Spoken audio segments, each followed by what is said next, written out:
Hello, everybody. You're reading with Jimmy. Welcome. Good to see you again. This is chapter three. We started chapter three with a very short first page the other day, and we left off with Alice having a long argument with the Lowry. The Lowry, if you remember, is a bird. These next two pages I kind of like because they celebrate the joy of language.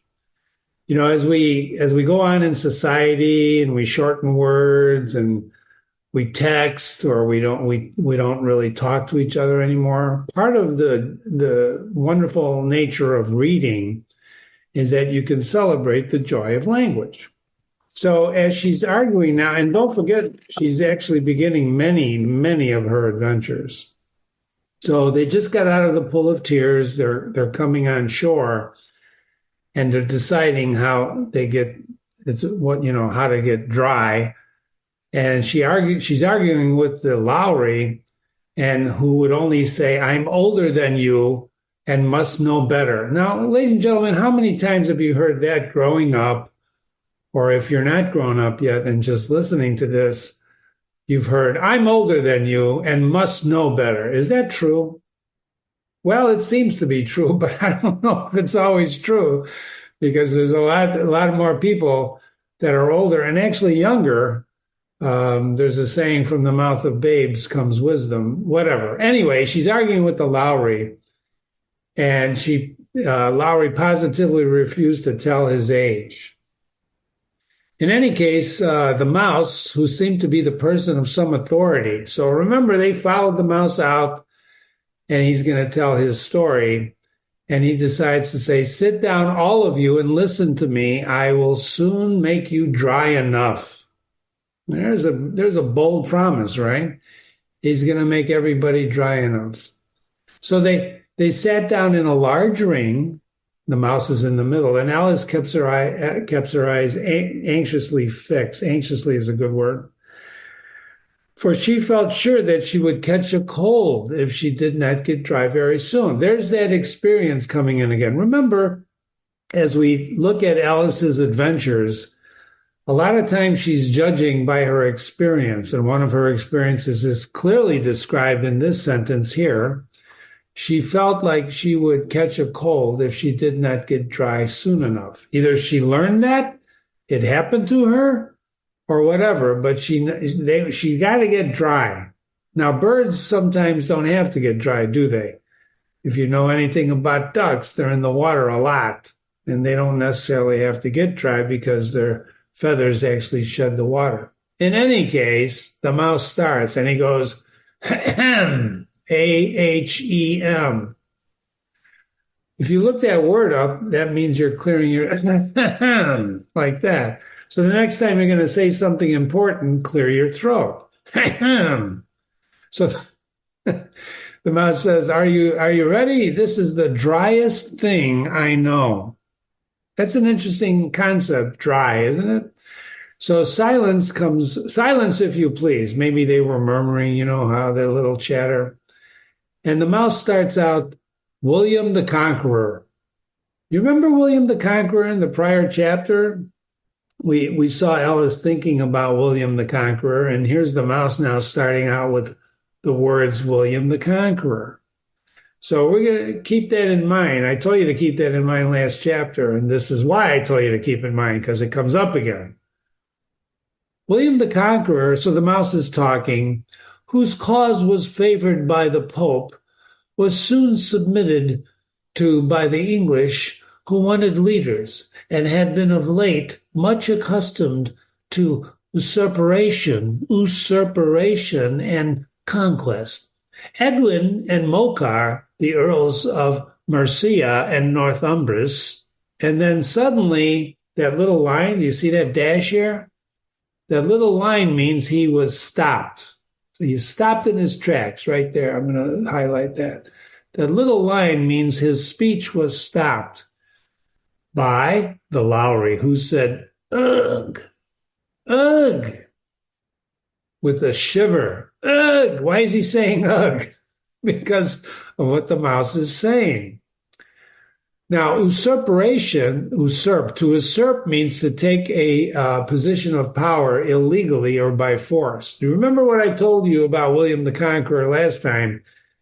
That he came in from Normandy, France, and conquered the Anglo-Saxons and English. He was a conqueror. That's why they call him William the Conqueror. So the mouse is telling the story about this William the Conqueror, and suddenly the Lowry goes, ugh, and the mouse was offended, of course. I beg your pardon, said the mouse, frowning. He's frowning, but he's very politely, did you speak? No, not me, said the Lowry. Have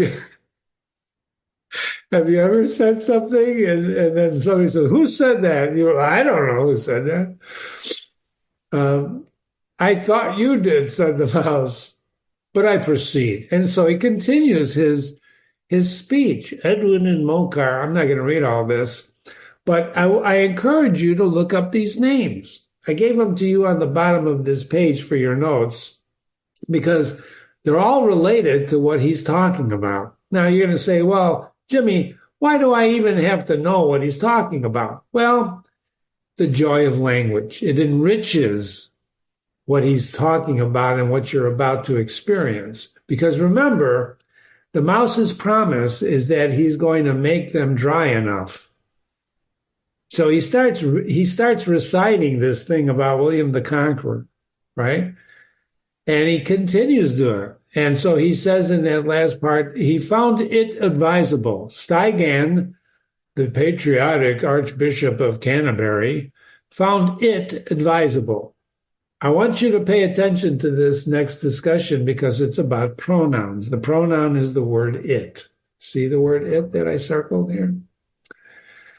The duck says, found what? The mouse says, found it. Of course, you know what it means. I know what it means well enough when I find a thing, said the duck, because remember, it is kind of a thing. It's generally a frog or a worm. The question is, what did the Archbishop find? Now, this is an important discussion because pronouns replace nouns. And often, if you use too many pronouns, you get confused. You really do. I don't want you to pay attention to any of this pronoun stuff going around nowadays, but that's really irrelevant. What's important is to know the parts of speech, that pronouns, in fact, replace nouns. So, in this case, the Archbishop of Canterbury found it advisable, and the duck takes exception to that. What do you mean by it? He means frogs or worms.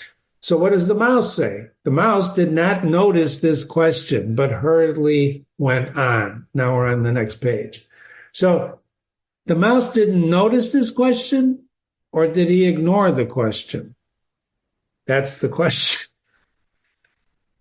In any case, whether he noticed it or not, he's ignoring he's not going to answer that question because it is a pronoun and we don't really know. He found it advisable. That could be a whole string of words. In any case. So he continues. He found it advisable to go with Edgar Alling to meet William. Da, da, da, da, da, da, da, da. So how are you getting on now, my dear? The mouse says, turning to Alice as it spoke. And Alice says, I'm as wet as ever. It doesn't seem to dry me at all. What doesn't seem? It doesn't seem to dry me at all. It. What is it? It's the whole speech of the mouse. It's everything the mouse is saying. And the mouse is wet as ever. This is the driest thing. I'm going to make you dry because he's going to do the driest thing he knows. And it's still not working. Alice is still wet. Then the dodo speaks up. In that case, said the dodo solemnly, sadly, solemnly, right? Rising, I move that the meeting adjourn for the immediate adoption of more energetic remedies. They don't call him a dodo for nothing, do they? What's a dodo? Remember, it's an extinct, flightless bird. So when you call someone a dodo, You're calling them a extinct flightless bird. And like an extinct flightless bird, when the dodo talks, he talks, I move that the meeting adjourned for immediate adoption of more energetic remedies. The heck does that mean? It means he wants to stop the meeting and let's figure out how to get dry, but he puts it in different terms. Maybe that's why the dodo went extinct. The eaglet, another bird, says, speak English. I don't know the meaning of half of the long words you used, and I don't believe you do either, shouts the eaglet. And the eaglet bent down his head to hide with a smile. Some of the other birds tittered audibly. Tittered audibly. What does that mean? They're enjoying this, right? The eaglet is challenging the dodo. So the dodo has to defend himself. What I was going to say, the dodo, in an offended tone, was that the best thing to get dry would be a caucus race. Well, that's what he was going to say, but I don't know if that's what he was going to say, but he proposes a caucus race. Now, what the heck is a caucus race? You know, I want you to look it up, right? But you don't have to look it up because Alice, like us, doesn't know. And remember, who's narrating this? Who's telling us this story? The third person narrator. So what is a caucus? See the stress on the word is with the italics? What is a caucus race? See the stress there? What is a caucus race? Said Alice. Not that she much really wanted to know, but the dodo had paused as if he thought that somebody should speak. And no one seemed too inclined to say anything. Why, said the dodo, the best way to explain it is to do it. You know, there's a lot of wisdom in that statement. The best way to explain something is to do it. The best way to learn something is to do it. This is actually, I was talking to a friend the other day, and the best way to learn something is to teach something. When you teach something, you actually learn more than you thought you knew. And that's, ladies and gentlemen, that's what we're doing now in Reading with Jimmy. So in any case, there's a parenthesis here. The parentheses, remember, signals something, it's an aside. It's like, oh, by the way. And as you might like to try the thing yourself some winter day, I will tell you how the dodo managed it. Who's I? Who is I? Right? I. That's the third person narrator, the invisible narrator, the omniscient narrator, the narrator who knows everything about this story and is telling it, the godlike narrator. Remember, don't forget that when this parenthesis is, he's really talking directly to us. He stopped telling the story, and he's going to now tell us how this dodo managed this caucus race. And he does. He explains it right now. First, it marked out a race course. Pay attention. In sort of a circle. The exact shape doesn't matter. It said. There's that word it again. Who is it? The dodo. Isn't it? It's the dodo. And then all the party were placed along the course here and there. There was no 1, 2, 3 away or 1, 2, 3 go, but they began running whenever they liked. And they stopped, they left off when they liked, so that it was not easy to know when the race was over. In other words, they start when they want, they stop when they want. They just, that's this caucus race. However, when they had been running for a half an hour, if I stopped now and picked up this story a half hour later, I don't know if you'd still be here, but they were quite dry again. And the dodo suddenly called, and we're going to stop there. You see my little note on the side there. Wow. Think about that. They were running for a half an hour.